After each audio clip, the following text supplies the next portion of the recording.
राम साथियों, आप सभी देख रहे हैं भव्य रोड शो जो कि भारतीय प्रधानमंत्री नरेंद्र मोदी जी का है। यह रोड शो अपने में यह बताने के लिए भी आवश्यक है क्योंकि जिस हिसाब से आज माननीय प्रधानमंत्री आदरणीय श्री नरेंद्र मोदी जी अयोध्या की पावन धरा पर आए हैं और जिस प्रकार से लोगों का हुजूम उमड़ा है, और दूसरी बात ये देखने वाली होगी कि इतनी विशाल भीड़ तथा और इतना ज़्यादा नारों के साथ तथा हर्षोल्लास के साथ भारतीय मूल के किसी भी प्रधानमंत्री का स्वागत अयोध्या की पावन भूमि पर नहीं किया गया है। यह भारतीय प्रधानमंत्री का सौभाग्य भी है तथा यह भारतीय जनता का गौरव भी है, क्योंकि यह अपने में अति आवश्यक है कि आज मर्यादा पुरुषोत्तम प्रभु श्री राम की अंतर्राष्ट्रीय हवाई अड्डे तथा नवनिर्माणित कायाकल्पित अयोध्या धाम जंक्शन का भी उद्घाटन माननीय प्रधानमंत्री नरेंद्र मोदी जी द्वारा किया जाएगा। तथा आप सभी को मैं बताना चाहूँगा कि बीते समय से तथा लंबे अरसे से यह इंतज़ार था कि पुष्पक विमान के बाद क्या कोई विमान अयोध्या की भूमि पर आएगा, तो उन सभी चीज़ों पर आज विराम लगाने के लिए भारतीय मूल के प्रधानमंत्री आदरणीय श्री नरेंद्र मोदी जी अयोध्या की पावन धरा पर पहुंच चुके हैं। और इसी के साथ साथ मैं बताना चाहूँगा कि इनके स्वागत में तथा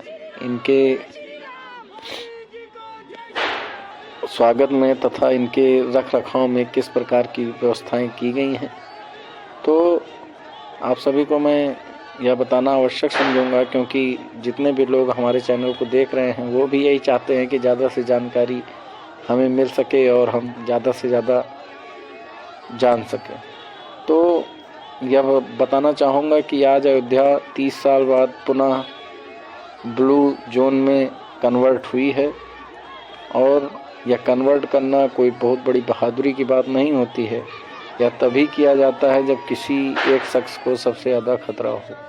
या किसी भी प्रकार की घटना ना घट सके, इसलिए ब्लू जोन में एरिया को कन्वर्ट किया जाता है। उसी तरीके से आज भी प्रधानमंत्री की सुरक्षा एवं देश के सभी युवाओं तथा सम्मानित जनता की सुरक्षा हेतु संपूर्ण अयोध्या वासियों की सुरक्षा एवं सभी सम्मानित नेताओं की सुरक्षा के लिए यह ब्लू जोन निर्धारित किया गया है। इन सभी में आपको बताना चाहूँगा कि 4 से 5 लेयर तक की सिक्योरिटी रखी गई है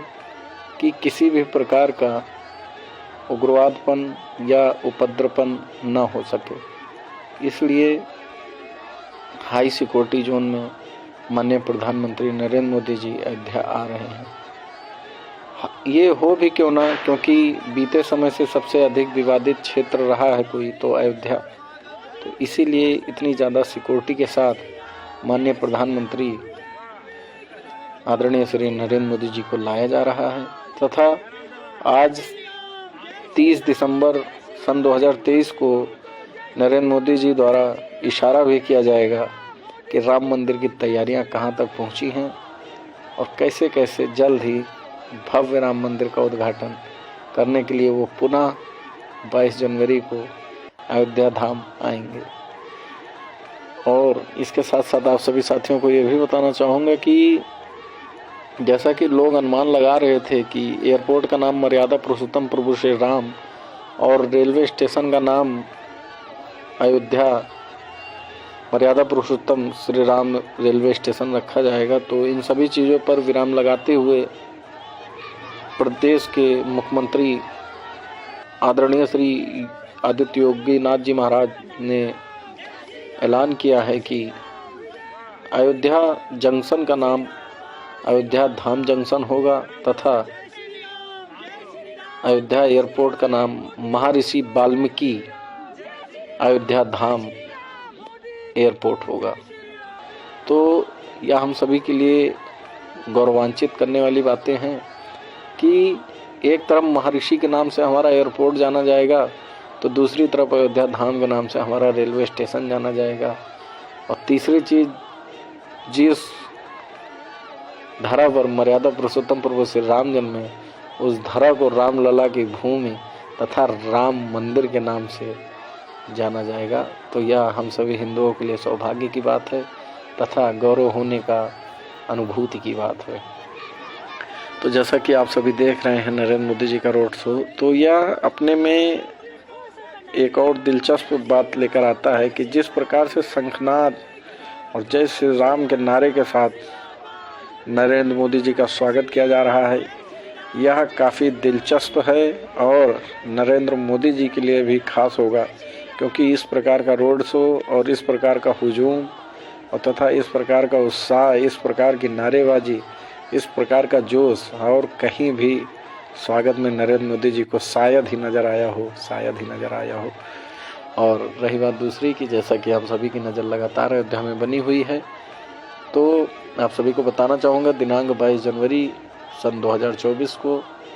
मर्यादा पुरुषोत्तम प्रभु श्री राम अपनी आवास में या कह लीजिए अपने राम मंदिर में गर्भगृह में प्राण प्रतिष्ठा के साथ विराजेंगे। इस पल का भी हम सभी को बेसब्री से इंतजार होना चाहिए, और हो भी क्यों ना, जिस भूमि को इतने सालों तक कब्जे में रखा गया हो तथा बाबरी मस्जिद का करके ज़मीन को अधिकृत किया गया हो,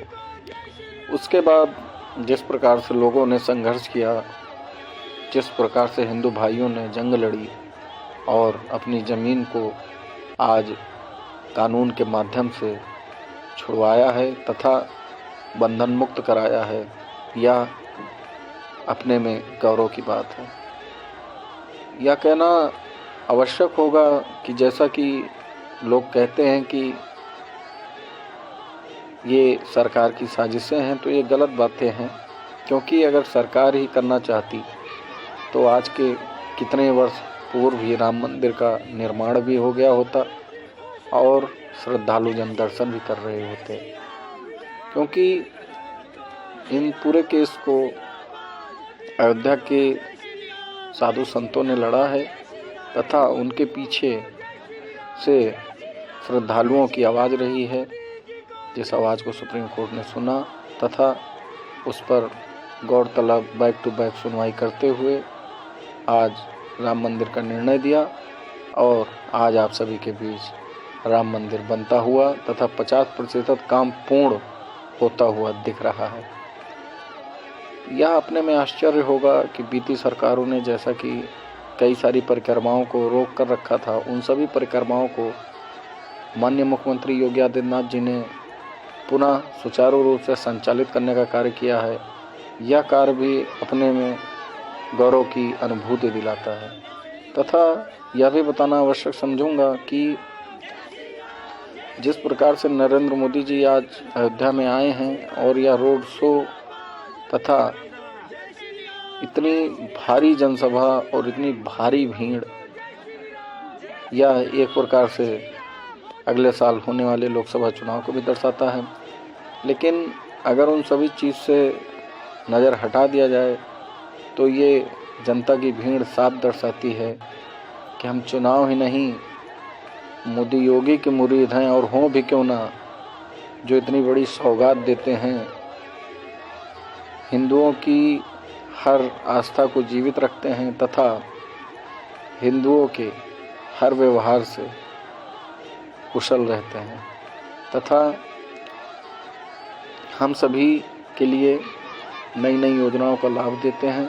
और इसीलिए आज जनता इनके साथ खड़ी होती है। तो साथियों, ज़्यादा कुछ नहीं कहना चाहूँगा। इस रोड शो के साथ साथ आप सभी को भी आमंत्रण देना चाहूँगा कि आप सब भी अयोध्या धाम आएँ और मर्यादा पुरुषोत्तम प्रभु श्री राम का दर्शन पाएँ तथा अपने जीवन को सफल एवं संपन्न बनाएं। जैसा कि हम सभी जानते हैं कि इस रोड शो के बाद माननीय प्रधानमंत्री एयरपोर्ट का उद्घाटन करेंगे, रेलवे स्टेशन का उद्घाटन करेंगे, उसके बाद से आज दिल्ली से पहली फ़्लाइट अयोध्या धाम के लिए आएगी। तो यह अपने में काफ़ी प्रसन्नता की बात है कि जो चीज़ कभी सोची नहीं गई थी वो चीज़ साकार हो रही है और ऐसे वैसे नहीं, पूरे रंग से, पूरे श्रृंगार के साथ अयोध्या सज के तैयार हो रही है। यह हम सभी के लिए गौरव की बात है। तो अब ज़्यादा कुछ नहीं कहना चाहूँगा साथियों, इसी के साथ देता हूँ अपनी वाणी को विराम। जय जय श्री राम। नमस्कार साथियों, आप सभी को मेरा चैनल अगर पसंद आया हो तो सब्सक्राइब करना ना भूलें तथा सब्सक्राइब करने के साथ साथ बेल आइकन को ज़रूर दबाएं। हमारी देखी गई वीडियो पर अगर आपको पसंद आई हो तो जय श्री राम अवश्य लिखें तथा एक लाइक तो बनता है। तो साथियों, इसी के साथ देता हूँ आप सभी अपनी वाणी को विराम। जय जय श्री राम।